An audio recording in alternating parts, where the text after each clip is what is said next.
Muhammadan dan nabiyya ba'da. Allahumma shalli ala sayyidina Muhammadin wa ala alihi wa sahbihi ajmain amma ba'd. Alhamdulillah, kita panjatkan puji syukur kita kehadirat Allah Subhanahu wa taala yang dengan izinnya kita bisa kembali bertemu dalam rangka mempersiapkan diri kita untuk membimbing ya para adik-adik kita, para murid-murid kita menjadi manusia dewasa yang memahami tanggung jawabnya. Alhamdulillah, malam ini kita kembali akan mendengarkan, memahami, mencermati materi membimbing murid menuju tanggung jawab dewasa bersama coach kita Ibu Neti Susanti. Baik para coach yang mulia, kita awali ya pertemuan malam ini dengan sama-sama membaca suratul Fatihah. Al-Fatihah. A'udzu billahi minasyaitonir rajim. Bismillahirrahmanirrahim. Alhamdulillahirabbil alamin. Arrahmanir rahim. Maliki yaumiddin. Iyyaka na'budu wa iyyaka nasta'in. Ihdinas siratal mustaqim. Siratal ladzina an'amta 'alaihim ghairil maghdubi 'alaihim waladdallin. Alhamdulillah. Baik, nampaknya saya tidak perlu memperpanjang kalam ya. Kita berikan waktu kita karena mengingat beberapa pekan yang lalu ya ketika penyajian oleh Bu Neti terasa waktunya kurang ya karena begitu menarik materinya. Mangga untuk Coach Ibu Neti waktu dan tempat kami persilahkan.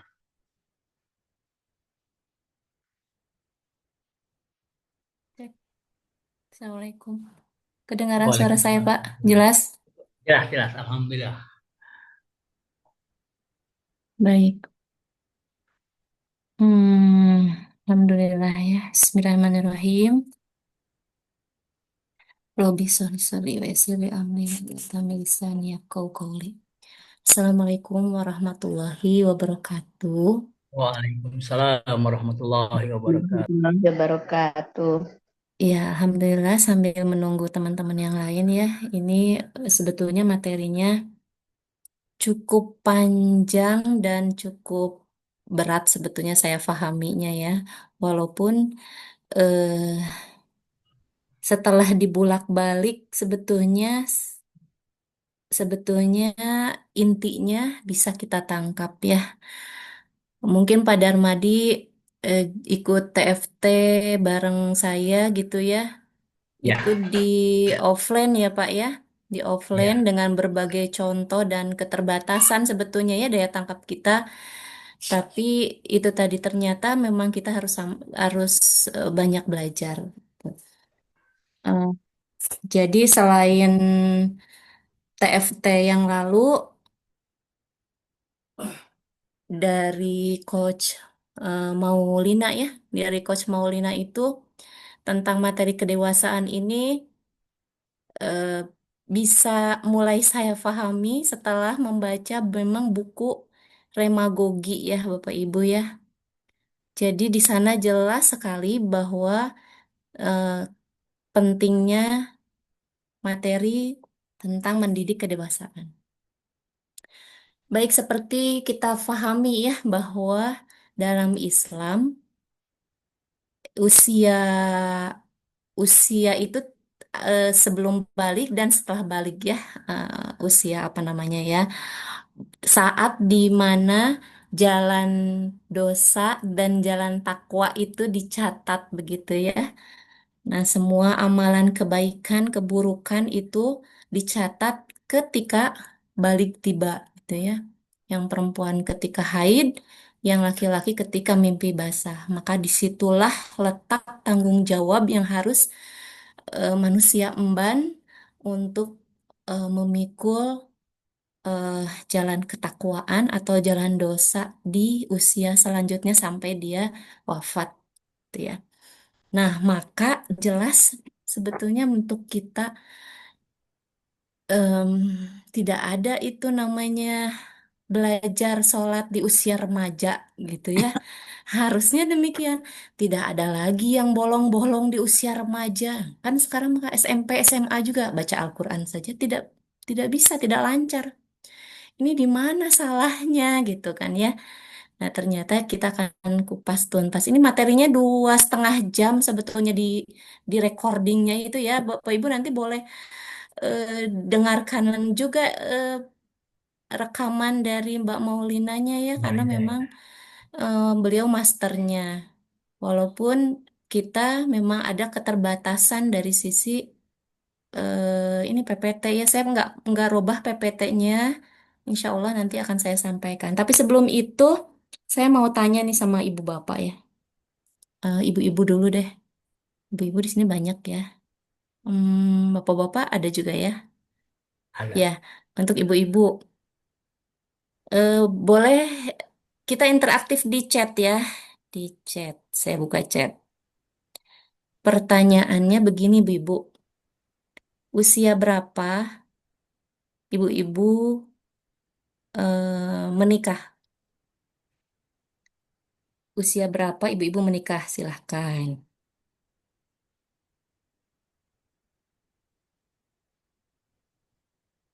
Ya, jangan malu-malu. Silahkan tuliskan usia. Nanti bapak-bapak giliran pertanyaan yang lainnya. Ada yang 25, 23, 22, ya insya Allah ada 33. Iya, oke. Ada lagi? Baik. Nah, subhanallah ada 19 ya. Kita mah memang dijodohkan semuanya juga ya sama Allah.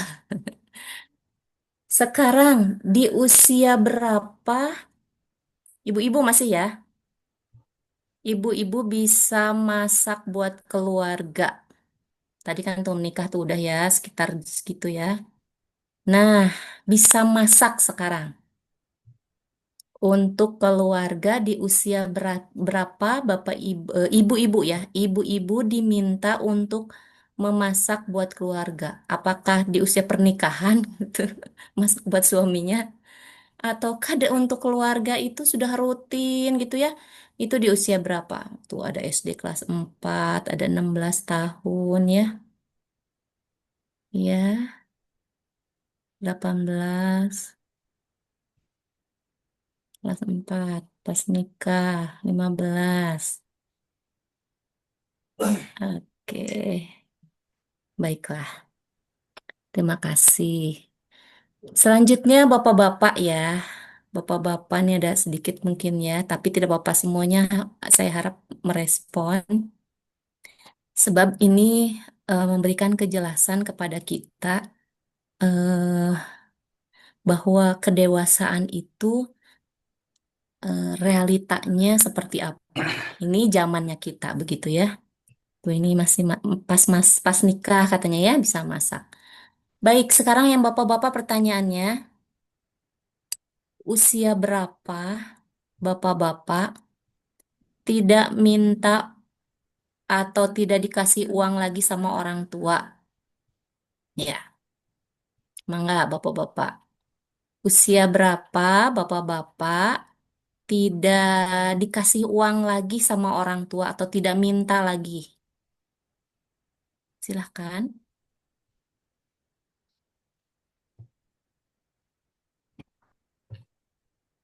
20, 19. Tidak minta ini ya. Pas kuliah udah nggak minta. 17, 18. Oke. Baik. Ini berarti gen X dan Y gitu ya. Sekitar itu ya. Nah, ini saya nggak tahu usia Bapak Ibu, tapi kayaknya Gen Z nggak tahu nih ada nggak Gen Z. Eh, sekarang Bapak Ibu coba ingat-ingat yang punya putra putri remaja ya, atau usia SMP SMA. Itu sudah pada diajarin masak belum? Sudah pada diajarin cari uang belum yang laki-laki?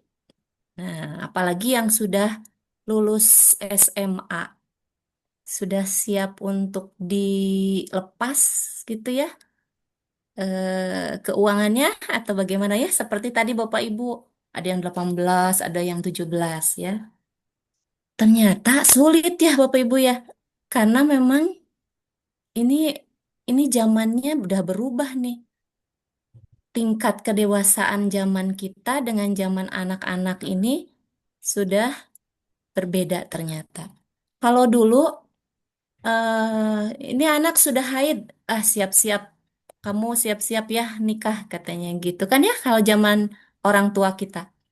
Nah, zaman saya pas haid itu dibilang wah udah pantas nikah nih gitu, dicandain sih masih baru udah di apa dicandain aja. Tapi kalau sebelum saya artinya orang tua saya itu memang benar-benar mau dinikahkan begitu kalau usia sudah haid. Nah, kalau sekarang anak-anak nggak malu kalau haid tuh nggak malu, bahkan mereka senang nggak sholat gitu katanya ya. Nah ini adalah eh, fase di mana jadi saya ceritakan dulu ya.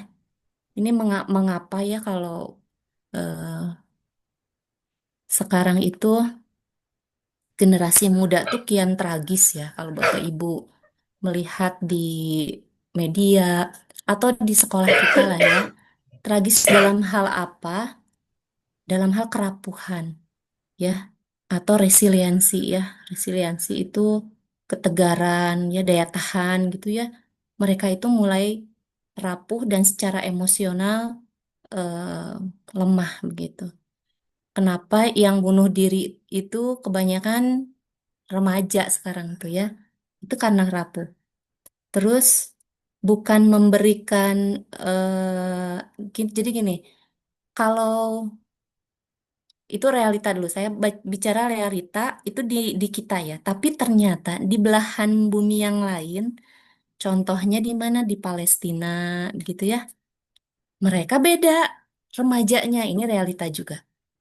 Pemuda Palestina itu justru 15-16 tahun itu udah matang. Mereka usia SD lah ya, usia sampai 12 tahun mereka mencari makan untuk keluarga ya. Tapi usia remaja atau 15 tahun ke atas itu sudah mulai berjuang gitu ya, berperang, berjuang mereka tuh. Nah, ini artinya ada pendewasaan yang luar biasa gitu ya di Palestina sana. Atau di kita ada Baduy ya. Kondisi di Baduy itu kalau udah 12 tahun mereka diajak untuk mencari uang. Ayo ke kebun. Ayo mencari nafkah apa, nyari apa untuk makan untuk keluarga. Itu udah usia SD, apa pas SD begitu. Mereka punya kewajiban seperti itu. Nah, lalu kapan sih ini munculnya usia kata remaja aja gitu ya dalam kamus bahasa Indonesia itu munculnya sekitar tahun 1960 katanya ya. 1960 berarti betul-betul eh, ini usia kelahiran Bapak Ibu di sini mungkin setelah itu kan ya 100 apa 1960 setelah. Nah, kenapa ada kata remaja? Ternyata ini dimulai dari munculnya fenomena keremajaan itu ada di eh, revolusi industri. Bapak Ibu kita kenal ya, kita ketahui ketika revolusi industri, industri itu berarti mesin-mesin banyak gitu ya, eh, pekerjaan pabrik-pabrik apa, bermunculan. Nah, orang tua pun banyak yang bekerja ya. Disinilah mulai muncul pendidikan itu dialihkan ke sekolah ya. Nah, ketika pendidikan dialihkan ke sekolah, mereka menganggap ya udah beres gitu. Semuanya udah sama sekolah aja. Jadi nuntutnya ke sekolah. Padahal Tidak seperti itu kan Bapak Ibu ya. Pendidikan keluarga ini penting sekali. Kemarin ketika pandemi ternyata usia ini ya karakter pendidikan karakter Indonesia itu bertahan katanya dibandingkan negara lain ya. Ini saya yakin ini karena memang pendidikan di keluarga. Jadi ayah ibunya juga ada untuk mendidik karakternya. Kemudian zaman dulu itu namanya apa? Bukan remaja tapi pemuda ya. Kita ketahui ya, Sumpah Pemuda itu tuh tidak ada Sumpah Remaja di sana ya pemuda gitu kan. Terus mereka bangga disebut Bung gitu kan, Bung Karno, Bung Hatta. Itu karena memang mereka tuh orang apa anak-anak mahasiswa tapi udah dewasa, udah kayak bapak-bapak gitu ya. Terus satu lagi, eh, para ahli perkembangan kayak misalnya nih kalau perkembangan orang barat ya kayak Piaget gitu ya yang ahli perkembangan kognitif katanya ya. Itu di sana tuh nggak ada usia remaja bisa apa gitu nggak ada, tapi usia remaja itu sama dengan usia dewasa. Jadi dari sensori motorik, preoperasional itu 2 sampai 7 tahun, konkret operasional 7 sampai 12 tahun. Ya, itu SD. Setelah itu formal operasional. Cara berpikirnya harus bisa formal operasional. Begitu ya, itu biasa. Sama Sigmund Freud juga ya, perkembangan psikoseksual juga itu sampai usia 12 tahun dia harus udah fase genital. Perkembangan ini menurut Kohlberg katanya ya, apa ini perkembangan moral. Itu juga sampai 12 tahun. Prakonvensional, konvensional, lanjut 12 sampai seterusnya itu pasca konvensional. Jadi mereka harus sudah mengerti tentang moral. Itu secara teori remaja ya. Ini saya sekarang masuk ke PPT ya. Izin share sebentar.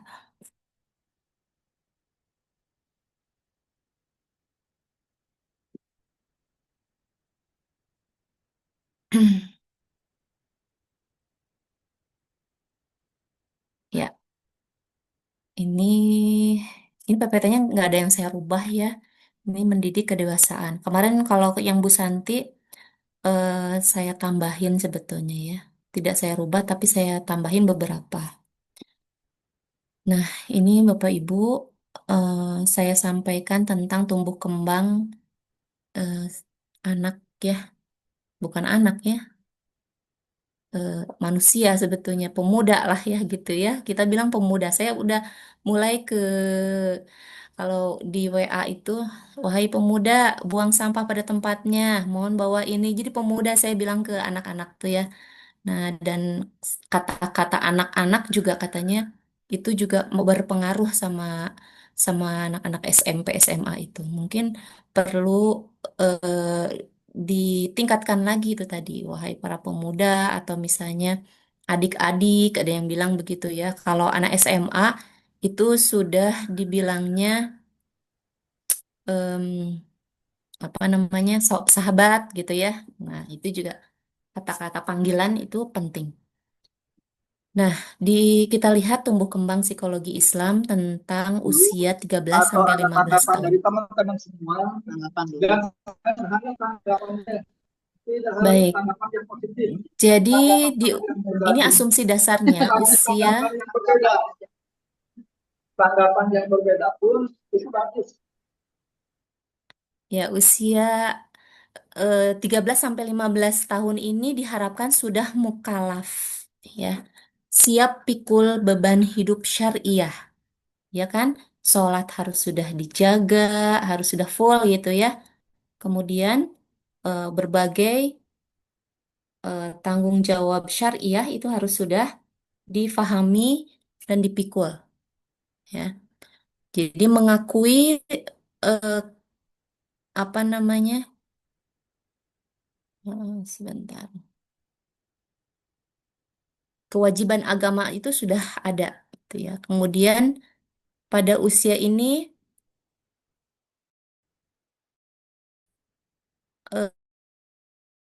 eh, artinya artinya anak-anak sudah, jadi bukan cuma moral ya, aturan, tapi kalau SD itu memang belajar aturan, rutinitas, itu SD itu harus dikuatkan, ya. Eh, nah, barulah SD itu harus sudah paham bagaimana pentingnya sholat, tanggung jawabnya. Lanjut, postadrib ya, penyempurnaan ajar dan latih. Jadi di sini sudah mulai itu tadi pembiasaan, fase masa pelatihan dasar atau penyempurnaan hasil belajar dan pembiasaan. Sudah tidak lagi sekedar dilatih, tetapi mulai mempraktekkan dan menyempurnakan nilai, gitu ya. Eh, apa yang sholat misalnya ya, kalau postadrid ini sudah harus sempurna cara sholatnya, tidak heureuy. Kalau kita mah ya di SMP, Masya Allah ya, di masjid atau di sholat duha gitu ya, masih saja banyak anak yang tidak khusyuk atau heureuy gitunya sama temannya ketika sholat. Itu saya marah banget itu ya kalau ada yang demikian. Nah ini jadi keterampilannya itu sudah diajarkan pokoknya ketika SD. Mereka harus sudah mengerti, harus sempurna. Kemudian transitional period, artinya maturity ya, finishing. Jadi eh, maturity itu kan pematangan ya, akhir dari pematangan.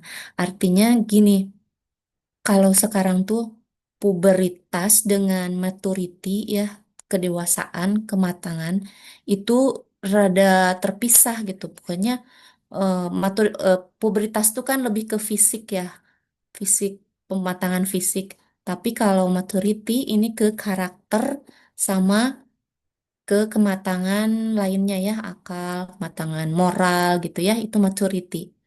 Ini sebaiknya sudah matang di sini di SMP ini. Jangan sampai sudah balik gitu ya, tapi masih bubudakeun ya, masih harus disuruh berjilbab misalnya ya. Nah, ini kan masih sholat mah apalagi ya, masih banyak. Nah, konon katanya menurut para dokter ya, anak-anak sekarang itu eh, pubertasnya maju kan ya. 9 tahun tuh sudah banyak yang haid. Artinya apa? Baliknya itu atau kondisi fisik pubertasnya itu lebih matang, lebih cepat. Ini katanya faktor dari gizi ya, salah satunya gizi dan HP tentunya ya, tontonan mereka. Ini menguatkan hormon pematangan gitu ya. Ini saya kurang mengerti nih kedokteran. Jadi secara fisik mereka cepat matangnya, tapi akalnya tidak, atau akilnya tidak di-push, tidak di ya tadi dikasih skillnya gitu ya.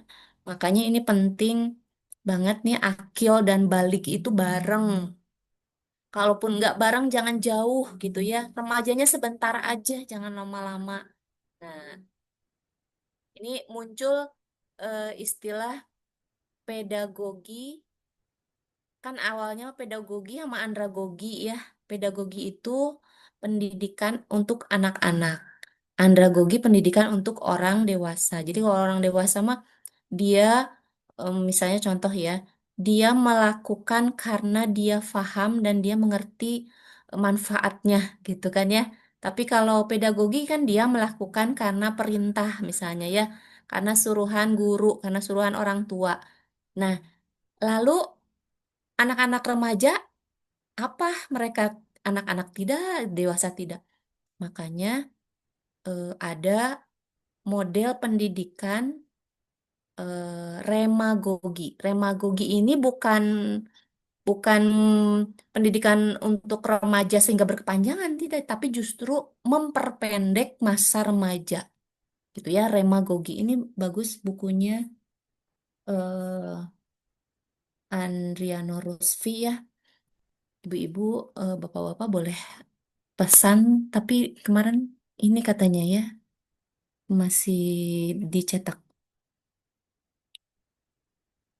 Lanjut ya, jadi ini pubertas konsultatif, law enforcement. Nah, ini artinya apa? Jadi di sini ada latihan ya. Hmm, ada masa di mana em, pubertas ini harus cepat katanya, ya harus harus bukan cepat maksudnya sekarang cepat, jadi jangan sampai terlewat dengan baliknya, dengan akilnya. Terus ada konsultatif, artinya pendekatannya perlu konsultatif dengan anak-anak yang sudah mulai pubertas. Ya, konsultatif itu guru orang tua ini berperan sebagai konsultan, bukan pemberi perintah ya. Saya tadi sampaikan di SD bolehlah kita ngasih instruksi, tapi kalau sudah SMP, SMA ya sudah jadi pemuda, ini coba perbanyak konsultatif ya. Kemudian mereka itu sudah paham tentang penegakan aturan. Jadi menegakkan nilai disiplin itu bukan sekedar menerima aturan, tapi dia paham kenapa aturan itu muncul. Makanya anak-anak sekarang tuh sebetulnya kritis sih sebetulnya, kayak misalnya kenapa sih saya harus rambutnya harus begini, kenapa nggak cepak aja gitu, kan cepak juga nggak boleh kan ya di sekolah, kenapa nggak gondrong aja sih, emangnya ngaruh sama kecerdasan, emangnya ngaruh sama pembelajaran kan enggak. Nah, itu makna tentang aturan itu mereka pasti bertanya-tanya ya, dan jangan sampai mereka membangkang di sini. Walaupun memang remaja itu datang ya, masa remaja maksudnya kata remaja ini muncul karena banyak pembangkangan sebetulnya ya. Nah, padahal pembangkangan itu masa-masanya di usia sebelum 5 tahun, 2 sampai 5 tahun, anak-anak gak mau, aku maunya itu, gitu. Itu kan namanya masih egosentris ya, masih kuat. Nah, itu tuh membangkang. Ya, anak-anak kecil membangkang masih bisa kita luruskan gitu ya. Nah, kalau udah gede, udah segede kita, ya anak SMP SMA tuh kan berat berat badan aja udah sama dengan kita, tinggi badan apalagi. Udah lebih kadang-kadang dari kita. Nah, tapi mereka membangkang, disindrek tetiasa, dijewer apalagi, malah kabur, malah dan sebagainya ya. Malah mereka nauzubillah ya, laporin ke polisi gitu ya. Mereka tuh udah ngerti yang begituan. Ini karena memang tidak paham. Lanjut, pengembangan Islamic Life Competence. Artinya kompetensi hidupnya Islami. Ini tuh harus difahamkan nih, anak usia segini tuh kalau kamu tuh jalan hidupnya, pembinaan pribadinya Islam, bukan yang lain. Bukan TikTok, bukan Korea, bukan apalagi anak-anak mah FF tuh ya. Duh, nggak bisa lepas dari handphone itu ya. Terus mereka mau condong kemana gitu kan? Itu harus di konsep ini tuh harus dikuatkan tentang kompetensi hidup Islami ya. Selanjutnya, pemantapan jati diri atau self direction dan manajemen. Maksudnya apa? Jati diri ini mulai mantap mengelola diri, misalnya kayak gini, membagi waktu, jadwal apa hari ini, jadwal pelajaran apa, buku-bukunya yang harus dibawa apa. Kan banyak ya kalau di sekolah kita tuh jadwal pelajaran aja nggak hafal, apalagi buku-buku yang dibawa gitu kan, apalagi PR-nya apa. Wah, Masya Allah itu berat banget ya untuk saya misalnya guru BK tuh berat kalau udah dapet em, masalah eh, apa masalah belajar gitu kayak begini ya, itu harus kembali lagi saya tuh ke perkembangan SD gitu ya. Kadang-kadang nggak perlu dimarahin ya udah yuk, ibu beliin bukunya deh, karena memang nggak diperhatiin sama orang tua ya udah gitu ekonomi lama, beliin bukunya, disampulin, ditulisin nih, tulis coba kamu pelajaran ini, buku pelajaran ini, buku pelajaran ini dan seterusnya. Memang mungkin bisa jadi harus seperti itu, jadi nggak usah dimarahin karena memang perkembangannya nggak nyampe begitu ya. Jadi Bapak Ibu perlu pahami dulu nih tipe anak tuh beda-beda, nggak boleh kita samakan gitu kan kondisinya, kondisi kematangannya ya. Jadi itu pemantapan jati diri ya, emosi, tanggung jawab, ya waktu ya emosinya juga perlu udah mulai dijaga kalau misalnya bicara cara komunikasi ya komunikasi dengan waktu SD dengan SMP itu harus beda kan. Mereka masuk ke ruang kelas aja harus ada caranya. Keluar kelas harus ada apa ada caranya. Itu SD itu diajarinnya dan SMP harus sudah paham bagaimana cara keluar masuk ruangan manapun di sekolah gitu kan. Tidak asal masuk ya. Kemudian menentukan arah hidup ya, self direction. Jadi betul-betul contohlah kalau di sekolah cita-cita mau apa itu tuh simple tapi itu arah arah hidup dia mau kalau di dunia tuh mau bagaimana arah hidupnya. Terus akhiratnya bagaimana? Itu kan kalau binaan-binaan kita nanti harus paham sampai akhirat ya. Dan manajemennya self management ini tentu saja mengatur perilakunya ya. Kemudian primary school, hajat life skill, artinya eh, pembentukan keterampilan dasarnya, ya, life skill lah kalau kita mah ya, seperti misalnya itu tadi kayak sopan santun, cara komunikasi, terus tanggung jawab kecil juga sudah mulai difahami. Kemudian ini satu lagi nih, penyempurnaan dan penerapan keterampilan itu dalam kehidupan nyata. Jadi tidak hanya via HP, misalnya yuk kita buka cara membuat apa gehu, lihat itunya YouTube-nya ya. Makanya anak-anak Gen Z, Gen Alpha ini kalau ditanya, kamu bisa masak nggak? Bisa. Itu tadi tinggal lihat YouTube aja Bu, gitu ya. Terus kalau saya tanya, kalau ibu kamu nyuruh benerin kompor gas, bisa nggak? Ada yang bilang nggak bisa, ada yang bilang bisa, Bu. Lah, kamu udah pernah? Belum sih. Tinggal lihat aja tutorialnya, Bu, di YouTube cara benerin kompor gas. Mana anak sekarang tuh kan gitu ya, digital banget ya. Tapi dia pede gitu. Nah, boleh aja. Nah, hal begitunya sih boleh ya. Diikutin tuh, nggak boleh. Itu kan memang ke dunia nyata mereka untuk Gen Z Alpha ini begitu gitu kan. Nggak usah disalahin. Benerin aja dah memang iya gitu kan mereka ting paling oke kompornya jadi rusak berat gitu ya. Ya nggak apa-apa mereka pedenya dulu. Nah itu demikian usia SMP ini kemungkinan nggak akan banyak ya saya bahas PPT-nya. Lanjut ke usia SMA ya Bapak Ibu, semoga eh, tidak bosan. Boleh ada pertanyaan dulu? Monggo Atau dipersilakan pada para coach yang mulia. Jika ada hal yang ingin didiskusikan, silakan rasain dahulu. Oke. Assalamualaikum Pak, Waalaikumsalam Bu. warahmatullahi wabarakatuh. Waalaikumsalam Enggak, Pak. warahmatullahi. Silakan. Punter, Bu Neti, boleh diceritain nggak sedikit atau yang mungkin agak lebih banyak lagi mengenai law enforcementnya untuk anak SMP ya Bu ya, seperti apa yang terbaik kira-kira ya?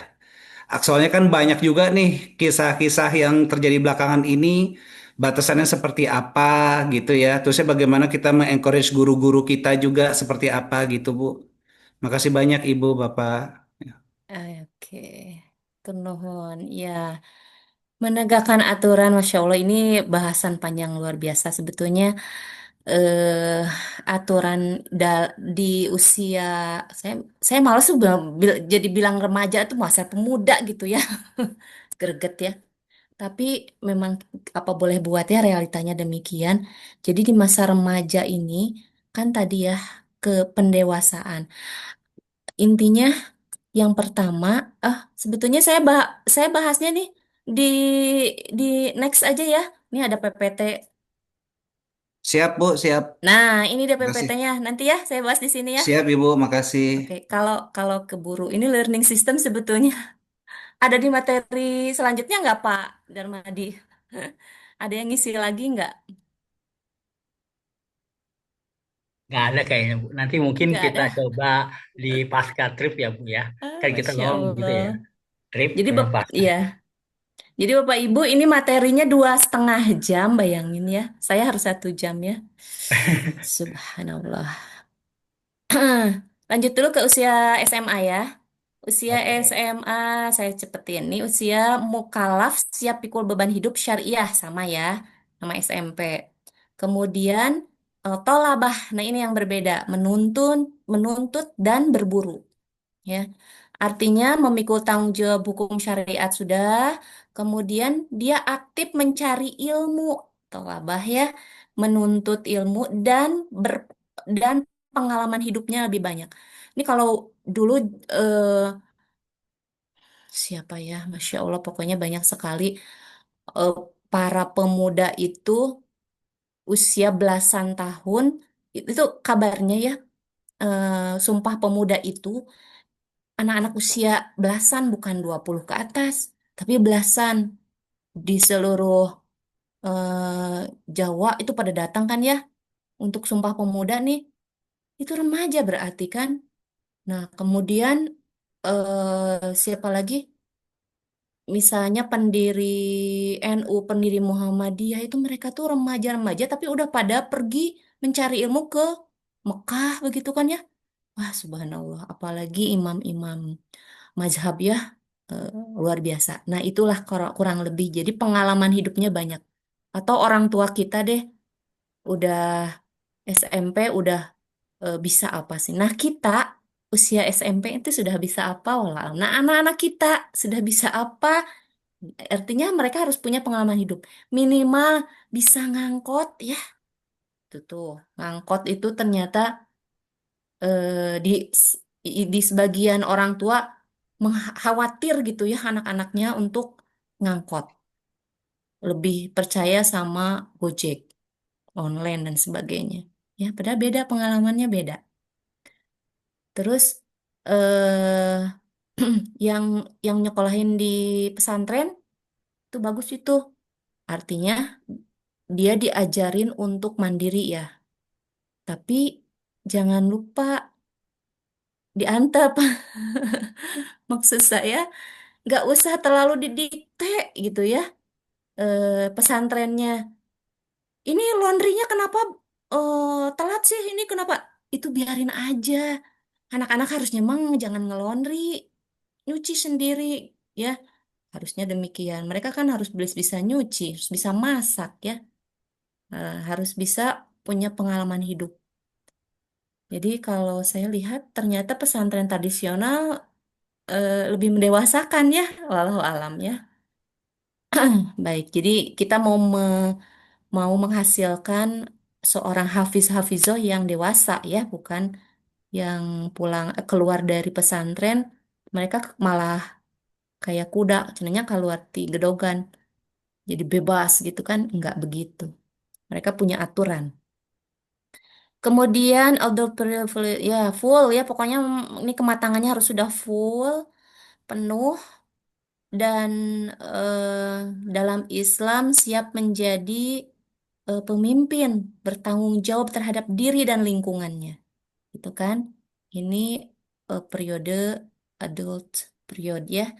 Kemudian ini siap nikah, Masya Allah. Bukan berarti harus nikah, tapi mengerti konsep pernikahan seperti apa dan dia mempersiapkannya untuk kemudian hari dalam waktu yang tidak terlalu lama dan dia tidak menunda-nunda gitu ya ketika mereka siap tahu mana sunnah, mana wajib ketika menikah ya. Apalagi terpapar pornografi, aduh itu cepat sekali berarti kan matang dari sisi psikoseksualnya. Ini harus sudah wajib nikah tapi tidak bisa mencari uang gimana ya? Nah, mereka mengerti ya konsepnya. Jadi pacaran itu jadi nggak ada gitu ya, karena mereka sudah paham konsekuensinya dari pernikahan. Kemudian norma-norma ya, ini law and social influence ya, norma-norma sosial ya, mereka bukan sekedar mentaati tapi juga menjadi teladan. Ini kalau sudah SMA itu sudah jadi teladan dan mengingatkan kepada orang lain. Itu harapannya ya, mengingatkan kepada adik-adiknya, punya tanggung jawab di rumah juga ya. Kalau dulu mah anak banyak tuh mudah, ternyata sama aja dengan anak sedikit kan, ternyata anak pertama menjaga anak kedua, ya tanggung jawabnya. Anak kedua menanggung jawabi anak ketiga dan seterusnya. Jadi ibu bapaknya bisa tuh sambil dakwah, sambil kerja dan seterusnya. Kemudian pengembangan Islamic Life Success. Ini fase menekankan penguatan kapasitas dasar ya. Jadi misalnya kemampuan berpikir kritis, kepemimpinan gitu kan, tanggung jawab sosial. Nah, spiritualitas ini apalagi di sini ya, pengembangan jati diri ya, basic capacity buildingnya, mereka harus sudah kuat. Keren ya, dia punya, dia bisa bisa kayak anak mahasiswa gitu kan. Tapi kan mahasiswa sekarang juga nggak matang-matang amat, nggak dewasa ternyata. Banyak yang eh ya banyak yang bubudaken gitu ya. Ini tujuannya apa? Biar mereka tuh melangkah ke tahap dewasa nanti ketika kuliah itu atau berkeluarga gitu ya. Jadi sudah matang banget gitu. Lanjut pengembangan jati diri atau udah ya. Pre-high school atau academic life skill. Jadi di sini jenjang kan mau ke jenjang perguruan tinggi nih.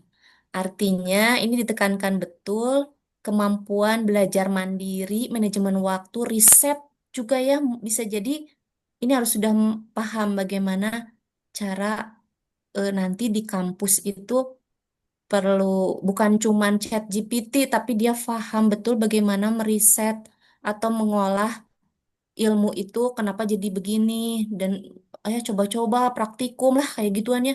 Itu keren kan, nanti jadi ilmiah begitu ya. Komunikasinya tuh mungkin komunikasi udah mulai akademik banget gitu, dan pengambilan keputusannya juga jadi higher ya, jadi bagus.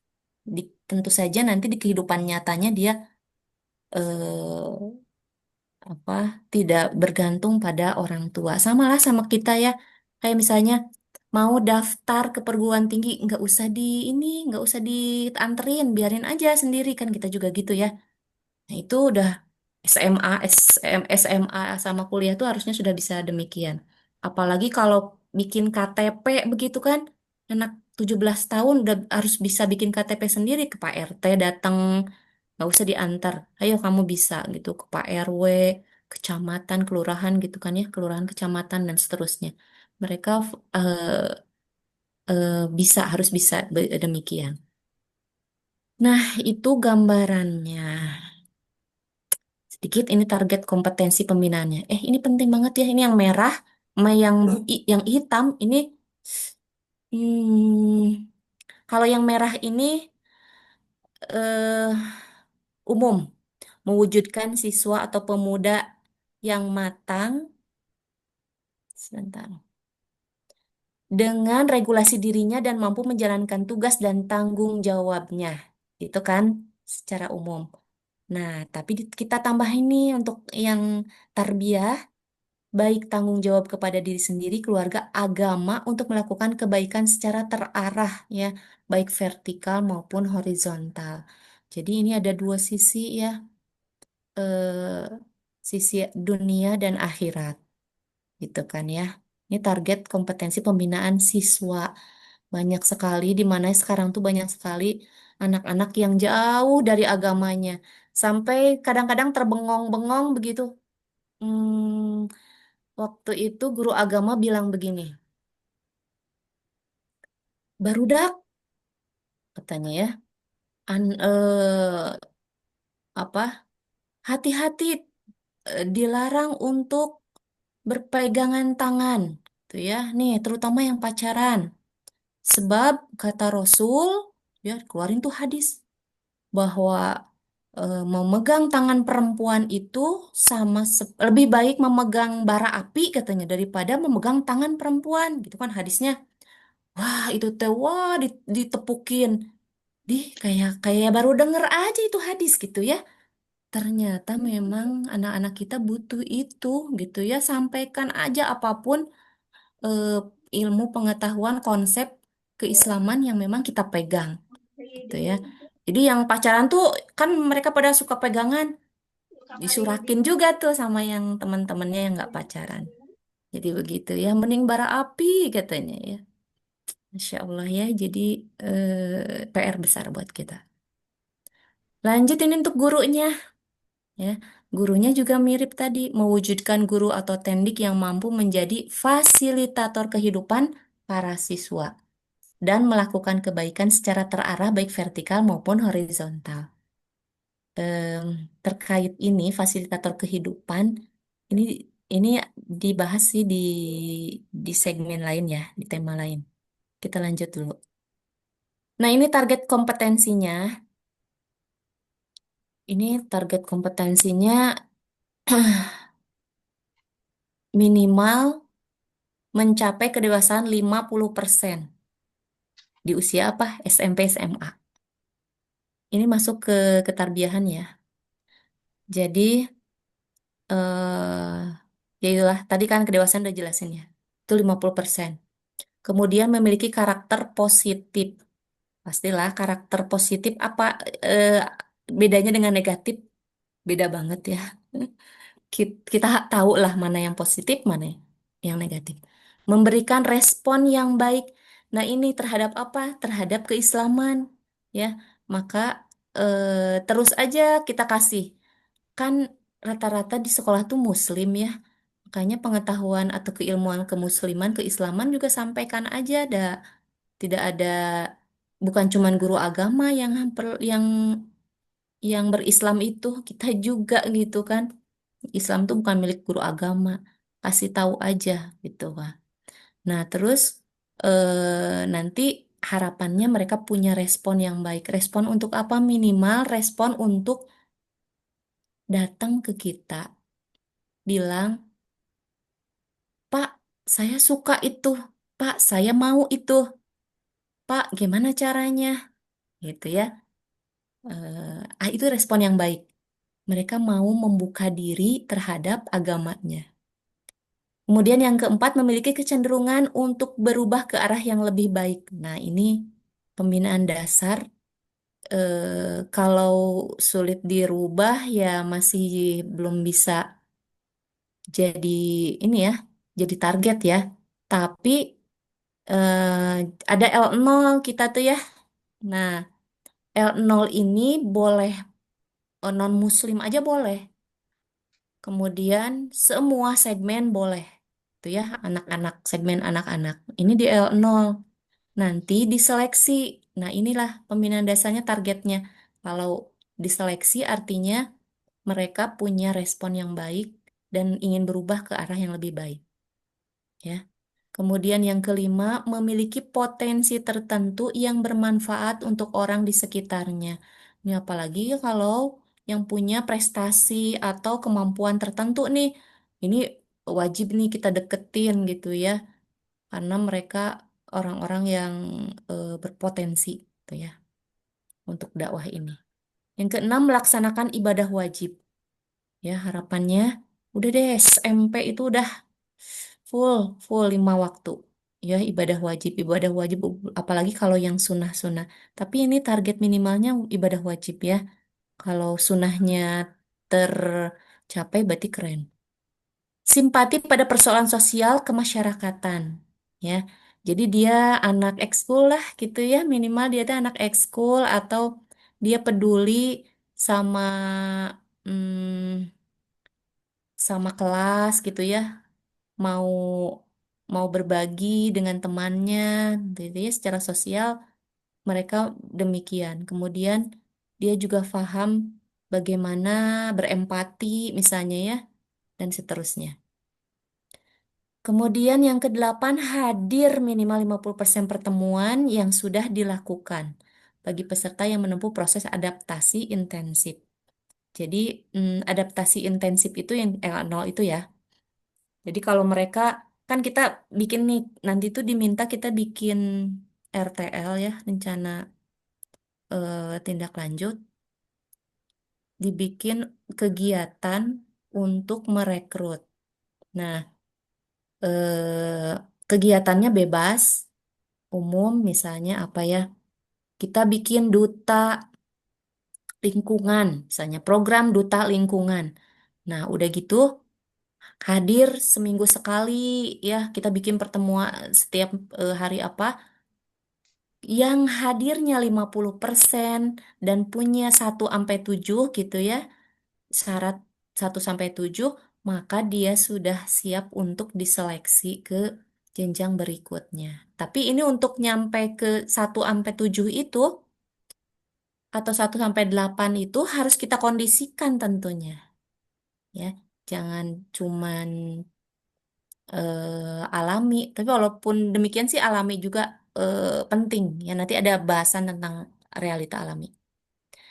Demikian ini target kompetensi pembinaan dasar untuk anak-anak usia SMP SMA. Nah, ini deep learning nih selaras dengan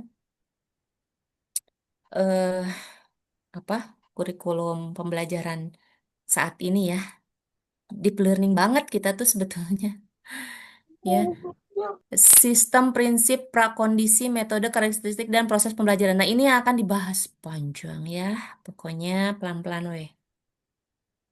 Nah, ini pendidikan pendewasaan untuk remaja, sebuah sistem dan kurikulum pendidikan bagi remaja yang belum mukallaf. Tadi ya, bilang belum mukallaf, belum matang. Agar mampu menjadi manusia yang sepenuhnya melaksanakan seluruh fungsi tanggung jawab orang dewasa.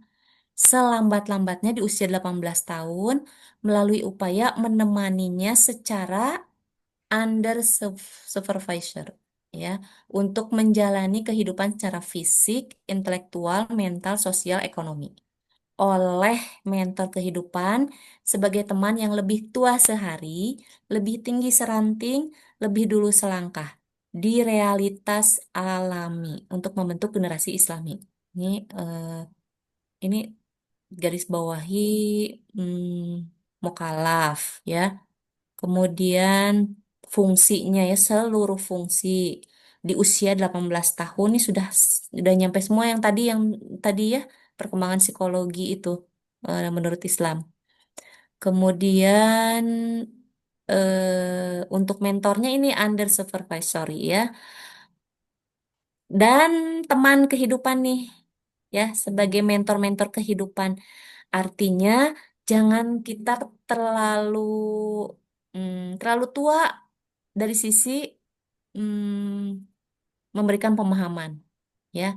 Jadi anak-anak tuh kadang-kadang nggak suka kalau kita bahasannya bahasan orang dewasa banget gitu ya, tapi bahasanya pakai bahasa mereka aja. Mungkin bahasannya bahasan orang dewasa, tapi pakai bahasa mereka yang bisa difahami oleh anak SMP atau SMA, yang bisa difahami oleh anak SMP A, anak SMP B, anak SMP C, kan beda-beda ya. SMP ibu dengan SMP saya beda. Anak-anaknya gitu beda. Artinya kita harus melihat keunikan. Ini nggak bisa saya jelasin karena eh, banyak banget faktornya ya. Oke, lanjut dulu. Learning system. Nah, ini Bapak Ibu harus hafalkan. Nggak hafalkan sih, maksudnya pahami. Ini ada remaja ya, input. Jadi pemuda outputnya ya, melalui sebuah proses. Nah, prosesnya ini ada dua. Ada penyadaran, ada penempaan. Penempatan, penempaan. Ya. Dan di penyadaran ini belum tentu cepat. Bisa jadi lama banget sadar-sadarnya ya, anak itu. Sadar untuk bisa, untuk sholat 5 waktu itu belum tentu cepat ya dengan kondisi eh zaman sekarang. Tuh kan dengan handphonenya, dengan distraknya banyak banget. Nah, baik di penyadaran ya, ini mereka harus memahami siapa dirinya, tuh kan? Hubungan dengan Tuhannya. Ini mah hablum minal naun dalam diri apa ya dengan dirinya internal, eksternal dan hablum minallahnya begitu ya. Hubungan dengan Tuhannya ya, belum lagi dengan orang dengan lingkungannya. Ada nilai-nilai yang harus mereka tanggung jawabi begitu ya, harus mereka eh, kuatkan dan mereka nggak sadar bisa jadi distraknya karena apa bukan cuma handphone perceraiannya itu banyak banget itu kan harus disembuhkan dulu lukanya di penyadaran ini bagaimana mau sadar dah ditinggal sama ayahnya gitu kan ditinggal sama ibunya down mereka tuh kan mereka nggak paham kenapa dirinya diabaikan tinggalin aja sama neneknya wah lebih parah lagi dibuang dia merasa dibuang terus penyadaran eh, bagaimana mau penyadaran spiritual gitu kan berat ini harus penyadaran dirinya dulu nanti masuk ke dibantu sebetulnya ya spiritual itu membantu jadi pahamkan bahwa spiritual ini membantu dia gitu dalam semua masalahnya sehingga dia jadi mukalaf ya jadi paham tadi matangnya itu di penyadaran.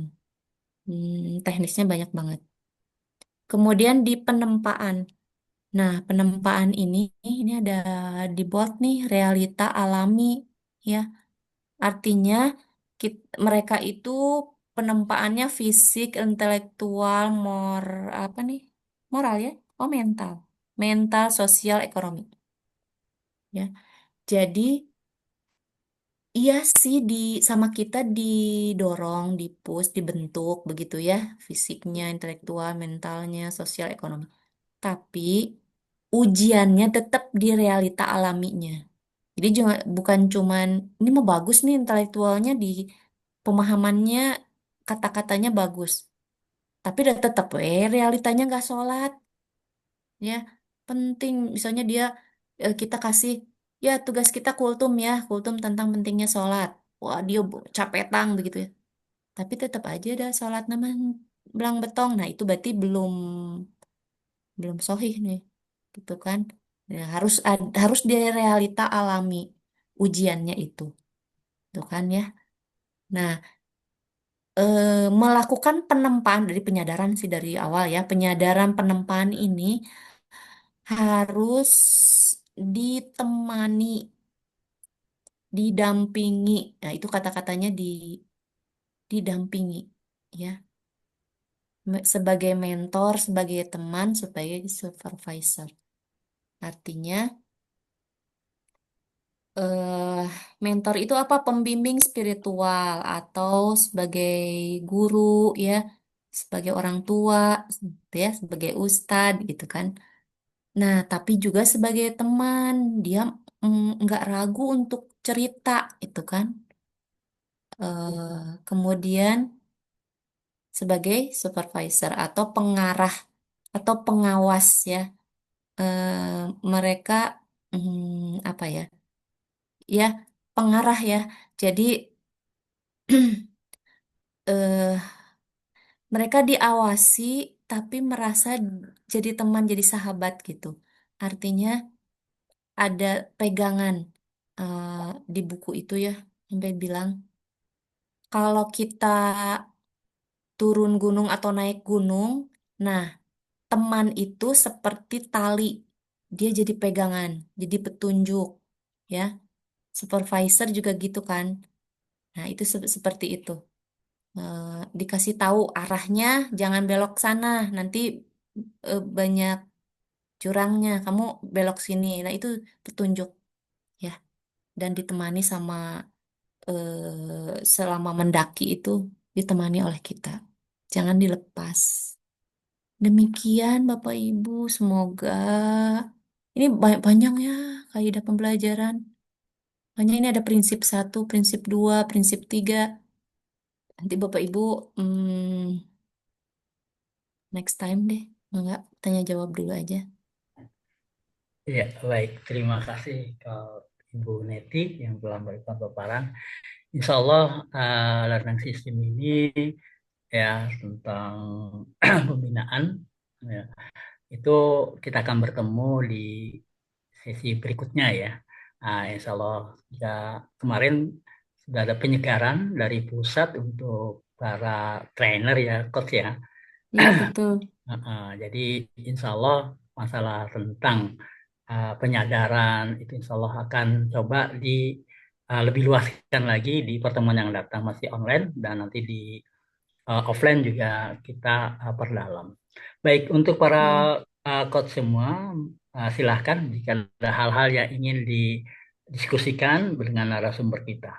Mangga, dipersilahkan. Tadi tuh ada pertanyaan ya yang itu yang Bagaimana penerapan itu? eh, penerapan SMP ya. aturan ya, aturan di usia jenjang SMP sebetulnya jenjang sama itu tadi ya, penyadaran ya. Jadi kalau apapun sih kita juga sama ya. Kita misalnya di tarbiyah aja ya. eh, ikut ikuti dulu instruksi ya kan? Ikuti aja instruksi, nggak usah banyak tanya dulu, ikuti. Nanti kita paham di mana letak hikmahnya, di mana letak fungsinya, gitu kan ya sebetulnya. Walaupun kita diajarin untuk tidak menjadi generasi pembebek ya. Nah, tapi itu tadi ada hal-hal yang perlu difahami eh, segera gitu kan, apalagi kalau udah taklimat gitu. Nah, anak-anak juga demikian sebetulnya ada yang prinsip, ada yang mereka mereka kadang-kadang perlu dianalogikan. Mereka itu kan udah bisa berpikir konseptual ya. Artinya disiplin eh kalau andragogi ibu bapak bisa bisa baca sebetulnya tentang andragogi. Jadi dewasa itu seperti apa? Di sana tuh eh, sifatnya kemanfaatan baru dia lakuin kalau andragogi ya. Walaupun kalau Al-Quran Sunnah mah kedah we diterima harus lakuin gitu ya apapun ada manfaatnya ataupun enggak itu kan itu itu lebih ke prinsip. Kemudian kemudian dari sisi ini apa bentuk diskusinya ya dari bentuk diskusinya. Kalau kan ada anak-anak tertentu yang kritis, ada yang diam gitu ya, ada yang eh, introvert, ekstrovert boleh lah ya. Ya untuk anak-anak yang kritis itu kasih dia waktu untuk diskusi ya. Metode diskusi itu metode orang dewasa kan ya, udah mulai. Anak-anak diskusi bingung dia ya kalau sama anak-anak SD atau apa TK diskusi gitu. Nanti nggak nyambung. Tapi kalau anak SMP SMA diskusi, perbanyak diskusi. Pertanyaan pemantik, nah itu diperbanyak. Jadi, oh iya, ini ada yang penting. Sama anak usia SMP SMA itu, jangan mencari tips mendisiplinkan anak. Jangan cari itu dulu. Banyak ya sebetulnya tips mah. Tapi cari dulu mau diapakan anak ini. Pemuda ini mau diapakan. Jadi cari tujuannya dulu ya. Itu kalau sudah paham mau dibawa kemana anak remaja ya. Oh mau dibawa ke kedewasaan. Kita jadi ngerti harus seperti apa bertindak. Hmm, caranya, tipsnya banyak banget itu Maya. Tapi itu tadi harus setiap Setiap kita mengajar, ini mau dibawa kemana anak-anak ini? Mau dijadiin apa?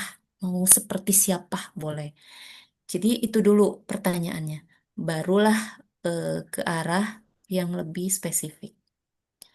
Demikian mungkin sekilas. Iya, oke. Jadi kalau kita melihat untuk anak SMP ya, ini kan 7 pembiasaan anak Indonesia Iya hebat ya. betul. Nah, di situ ada yang masalah ibadah gitu ya. Nah, mungkin gitu ya, dalam diskusi tadi kita tanya kenapa beribadah. Mudah-mudahan muncul tuh beragam tanggapan. Nanti mungkin kita tinggal mengarahkan kenapa gitu kan kita beribadah. Terus apa sih manfaatnya biar mereka yang menjawab gitu kan. Mudah-mudahan Iya betul. sampai satu titik tertentu kesadarannya memang dari dalam gitu ya. Iya Mungkin benar. seperti itu. Nah ini kan ada yang bertanya ini tadi ya mungkin sudah dipaparkan ya. Izin bertanya, zaman sekarang membuat anak lebih prihatin ya, atau untuk kerja keras sepertinya berat sekali. Contohnya pada waktu era kita, anak membantu orang tua sudah seperti hal yang umum, yang biasa. Tetapi sekarang anak membantu orang tua harus diminta. Adakah cara yang dapat memacu anak tanpa disuruh? Sudah ada kesadaran seperti era sebelumnya era kita. Nah, ini gimana nih, Kak? Saya share PPT.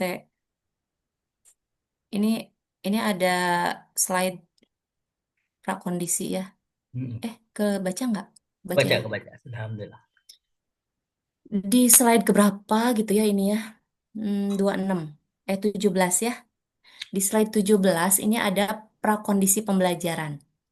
Ini judulnya Tega. Insya Hmm. Allah ya. Jadi, kata Mbak Maul tuh ya, orang tua itu harus tega di sini. Maksudnya apa? Kayak misalnya gini, sekarang mah ada MBG ya, bekal Ada. makan, bekal makan ketinggalan misalnya ya kalau dulu ya, bekal makan ketinggalan, uang juga nggak banyak, tuh kan padahal anak full day misalnya sekolahnya. Terus ketinggalannya kenapa? Ini anak SMP SMA ya ceritanya. Ya salah dia, ketinggalannya karena telat bangun misalnya ya. Padahal kan kalau udah SMP SMA nggak usah disiapkan kan ya. Dia harus bikin sendiri bekal makannya. Terus udah gitu eh, dia telat bangun jadinya nggak bawa, nggak sempat masak dan seterusnya ya. Nah, artinya apakah harus diantarkan atau jangan?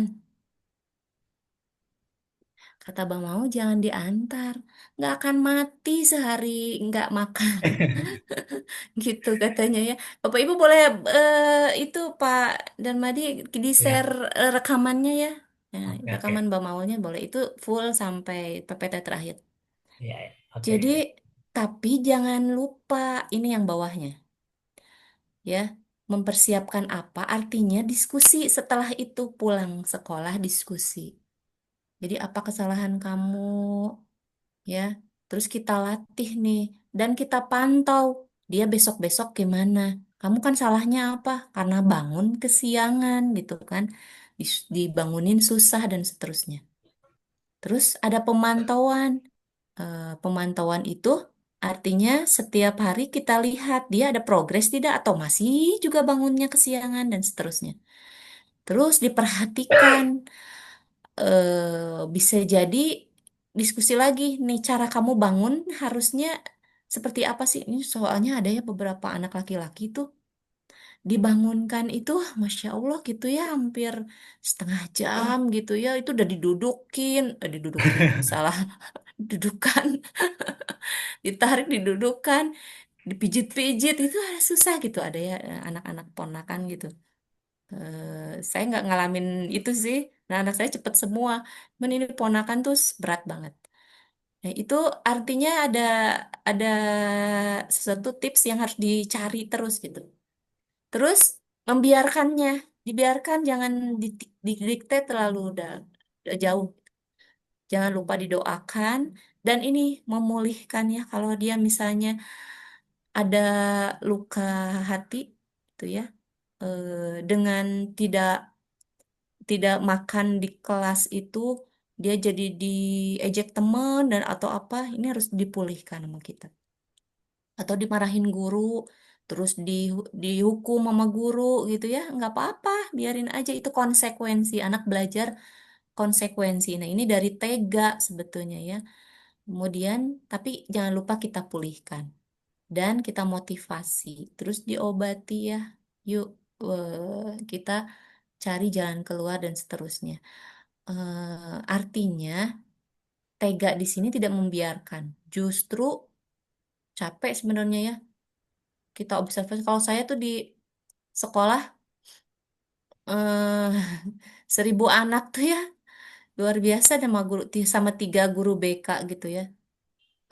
Harus menanggung karakter, disiplinnya dan seterusnya.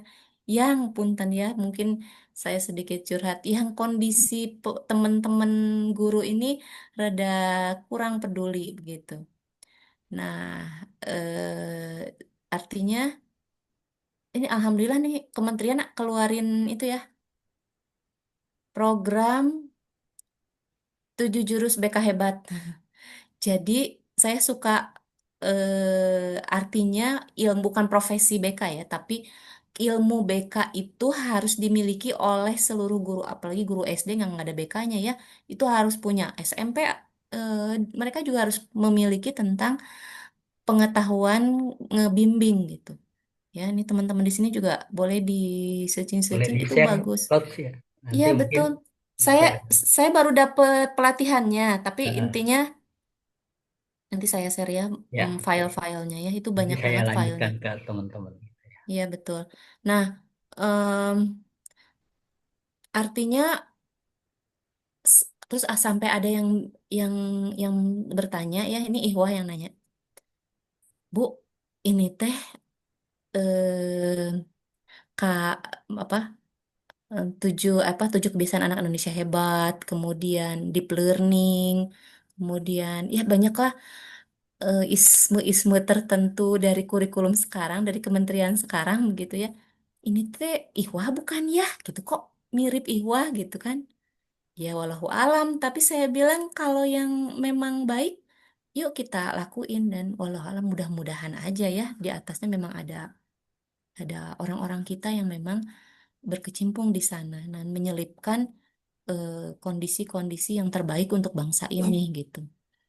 Begitu. Jadi tadi pertanyaannya kejawab nggak ya? Hmm. Adakah cara yang dapat memacu anak tanpa disuruh? Sudah ada kesadaran seperti era sebelumnya? Iya, itu tadi Bu. Salah satunya tega ya. Itu mungkin. Oke, terima kasih. Walaupun di komen ini ada Bagus ya. perbedaan ya, perbedaan pendapat. Jadi menurut saya sih hal yang lumrah gitu ya. Jadi nanti kita akan lebih lanjut ya untuk pendidikan anak-anak kita, murid-murid kita ya menuju menjadi pemuda gitu kan. Jadi situasional lah, seperti misal tadi tidak makan gitu kan. Kalau memang kondisinya lemes ya kita harus segera gitu kan. Tapi sambil diskusi nanti kenapa-kenapanya gitu Iya, kan bisa betul. nggak berubah ya.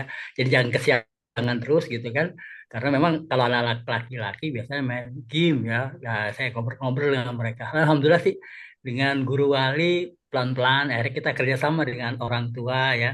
Jadi sudah kita infokan harus tidur jam berapa dan alhamdulillah gitu ya. Mudah-mudahan anak-anak pelajar kita ya menjadi anak-anak Indonesia hebat ya. Baik Iya. para coach yang mulia, waktu sudah menunjukkan pukul 9:15. Mungkin kita akhiri ya pertemuan malam ini. Mudah-mudahan apa yang kita pelajari perlahan kita bisa ya mencoba menerapkannya, membimbing anak-anak kita ya. Jadi kalau saya memang sudah tidak bilang anak-anak sih kalau bukan murid ya, pemuda Hmm. gitu ya. Hmm. Jadi pemuda kita ya, benar-benar jadi pemuda. Baik, alhamdulillah kita akhiri saja. Saya ucapkan terima kasih untuk narasumber Coach Neti dan juga para guru, para coach yang mulia yang telah mengikuti dengan seksama. Mudah-mudahan ini bermanfaat untuk kita. Baik, kita tutup dengan hamdalah dan doa kafatul majelis. Alhamdulillah. Alhamdulillahirrahmanirrahim. Subhanakallahumma wa bihamdika asyhadu an la ilaha illa anta astaghfiruka wa atubu ilaik. Ucapkan terima kasih dan mohon maaf bila ada hal-hal yang kurang ya. Assalamualaikum warahmatullahi wabarakatuh. Waalaikumsalam Waalaikumsalam. warahmatullahi wabarakatuh. Iya, baik. Izin pamit.